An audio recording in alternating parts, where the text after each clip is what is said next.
ভাই এই যে গরুগুলো খামারে নিয়ে আসছিলেন গতকালকে, এগুলো এখন প্রাথমিক চিকিৎসা কি কি দিছিলেন? প্রাথমিক চিকিৎসা বলতে এটা আনার পরে দেখা গেছে যে গরুগুলো একটু পটাশের পানি দেওয়া, পাগুলো একটু দ্রুত করছি। তারপরে এখনকার নর্মাল অবস্থায় দেখা গেছে যে ক্ষত স্থানগুলোর মধ্যে একটু বায়োডিন আবার স্প্রে আছে ক্ষত শুকানোর জন্য, এগুলো দিতে আছি। পার্ট ব্যাটটা ইউজ করতেছি আর কি, আমরা নর্মাল ট্রিটমেন্টটা দিয়ে থাকি। তারপর ওইগুলার দেখা গেছে যে পর্যায়ে যদি একদিন পরে তারপর আমরা ওইভাবে ইঞ্জেকশন ফর্মেটে যাবো আর কি। এখনকার খুরা হলে দেখা গেছে যে মেন হচ্ছে যে খুরা রোগের মেন হচ্ছে যে আপনার আগে গরুগুলোর আগে পরিষ্কার রাখতে হবে, পাগুলা পরিষ্কার রাখতে হবে।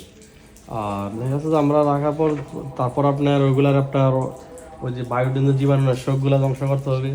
তারপর আপনার ওই যে স্প্রে দিতে হবে। আর ক্রিম আছে একটা যেটা মশামাছি এবং ক্ষত শুকানোর জন্য কাজ করে। আর পাশাপাশি শুধু কেবল ব্যথাটা নিয়ন্ত্রণে রাখলেই যথেষ্ট। কিন্তু অনেকে খুরা রোগের জন্য দেখা গেছে যে প্রথম অবস্থায় আপনার মানে অ্যান্টিবায়োটিক ইউজ করে।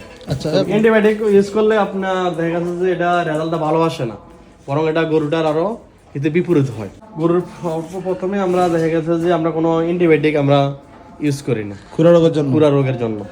নর্মালি ট্রিটমেন্টগুলো দিয়ে থাকি, দেখা যাচ্ছে ওটা সময় নোক, ওটা আস্তে ধীরে শুকায়। তবে কিন্তু ক্ষত স্থানগুলো যেন মশা মাছির যেন না পড়তে পারে এবং কি পোকা যেন না পড়ে, এই জিনিসটা খেয়াল রাখলেই যথেষ্ট। তবে সেক্ষেত্রে পরিষ্কারটা রাখতে হবে আগে।